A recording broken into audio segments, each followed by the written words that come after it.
سورہ فرقان اتلسم سپارہ آیت نمبر 11 دیت کریمہ کی زورن ورکی منکرینو تا جدید اعتراضونه کوي په جناب رسول الله صلی الله علیه وسلم باندې. نو د دې اعتراضونو اصل بنیاد او اصل وجه غدا ده چې دی قیامت نه مني او د قیامت نه انکار کوي.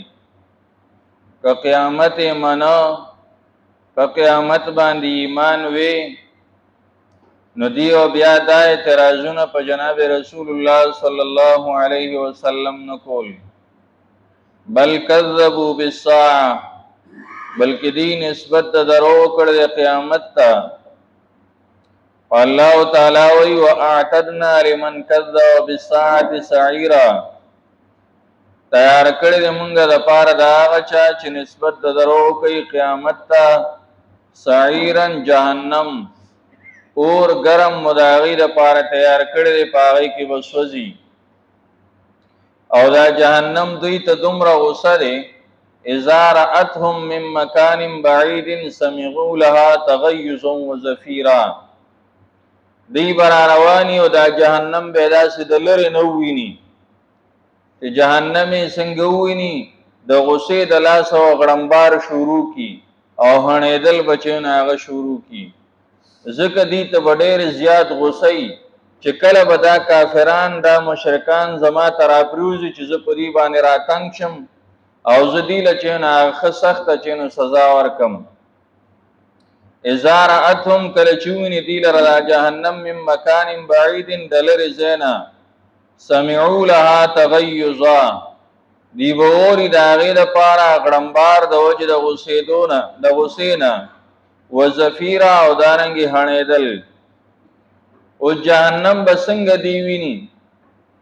نو بعض علما وایي چې جهنم کې الله تعالی شعور اچولی دی او هغه به دا کافران لیدی شي. او بعض علما وایي چې نه، په دا قیامت کې چې کله دا کافرانو باندې فیصله د جهنم وشي او دی روان کړي شي جهنم ته، نو الله تعالی په جهنم کې شعور واچي. شعور داسې لکه څنګه د زناورو کې، نو دی به دا جهنم به بیا دا کافران لیدی شي او چې ویني نو بیا به دا غصې د وجې نه چې غړمبېدل هغه شروع کی. یا بعض علما دا وایي چې نه، جهنم د لیدو نه مراد ده چې دا جهنم ته دا کافران رانږدې شي، نو د رانږدې کېدو په وخت کې به د دې دا اور او د دې دا غړمبېدل هغه بچینو زیات شي. او ظاهر دا قرآن وی اذا رأتهم من مکان بعید، کله چې ویني دی لره د لرې ځای نه، نو چې ویني نو لیدلې ذکر کړی چې لیدلې ذکر کړی دی، دې نه مراد هم صحیح لیدل دي. بس الله پکې طاقت واچي. حدیث مبارک کې راځي د بعض خلکو په باره کې نبی علیہ السلام وی چې دی په قیامت کې په سر باندې ګرځي الټا رواني. عائشہ رضی الله تعالی عنها ورته وی په سر باندې وسنګ ګرځي د الله رسول. نبی علیہ السلام ورته کم ذات چې په دنیا کې په خپل روان کړي د قضات په آخرت کې په سر باندې روان، نو د الله تعالی قدرت خو پارسیز باندې شته، نو دې باندې هم قدرت شته چې په جهنم کې شعور پیدا کی او هغه د جهنميانو ویني. وَإِذَا أُلْقُوا مِنْهَا مَكَانًا ضَيِّقًا، کله چې وغورځول شي منها د جهنم نه مکانا ضيقا، هغه ځای تنگ ځای وي. روایاتو کې راځي ابن کثیر رحمه الله حدیث نقل کړی چې دومره تنگ وي چې دا جهنمی دی ته په زور باندې ورننستی شي، ورننوتی او پکې نشي، دومره به تنګي. او مثال ورله بیا داسې ذکر کړی لکه په دیوال کې چې خلک میخ ټکوي او په زور باندې پکې ورټکوي، نو څنګه چې هغه باندې دا دیوال راتنګي خلک په باندې په زور ورټکوي، دغه شان په دې جهنم کې را جهنمی هغه ورننستی شي، داسې تنگ ځای ته ورورستی شي. الله تعالی دې موږ وساتي. مکانا ضيقا ځای تنگ تا، مقرنین تړل شوی به په زنجیرونو کې، دعاو هنالک ثبورا، یو به ځای تنګي او دویم به په زنځیرونو کې تړلی شوي، نو د عذاب د پاسه عذاب. دعاو هنالک ثبورا، دی به آوازونه کوي په دغه ځای کې مرګ ته.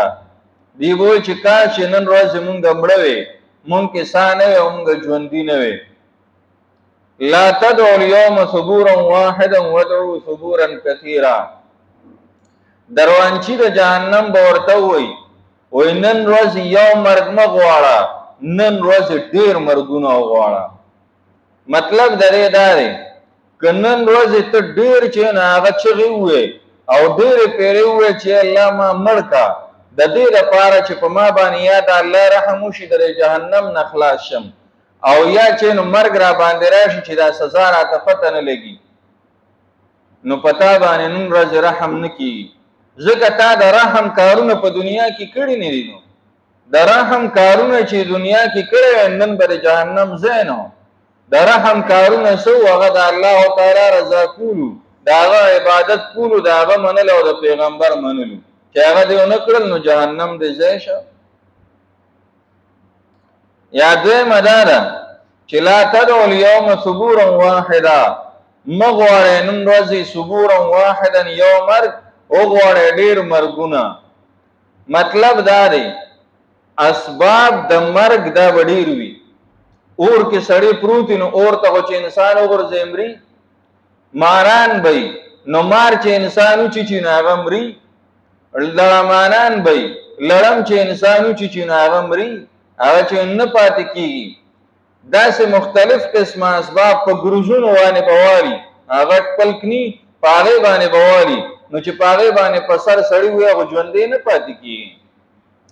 اسباب د مرګ به ډېري او دی به غواړي مرګ، خو مرګ شته نه، ځکه هغه باقي ژوند دی، هلته مرګ نه راځي. د دنیا ژوند هغه فاني دی، نن به یو سبا به نه وي. هلته چې نو مرګ بیا ختم دی، همیشه همیشه ژوند دی. چې څوک جهنم ته لاړ هغه جهنم کې همیشه دی، او چې څوک جنت ته لاړ نو جنت کې همیشه دی. نو د دې دا چغې وال بیا په جهنم کې ایسه بس دی، هغه به څه فایده نه ورکوي.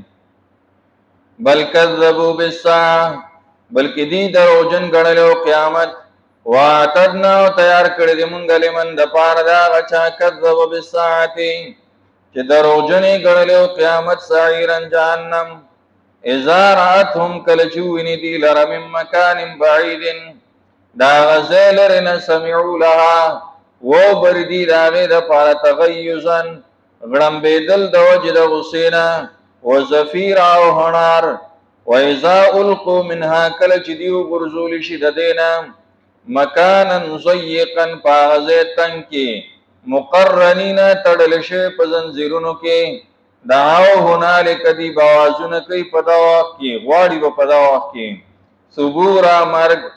لا تدعو اليوم، اوبه ویلی شي ورته مه غواړئ نن ورځې ثبورا واحدا یو مرګ، ودعو ثبورا کثیرا، وغواړئ مرګونه ډېر.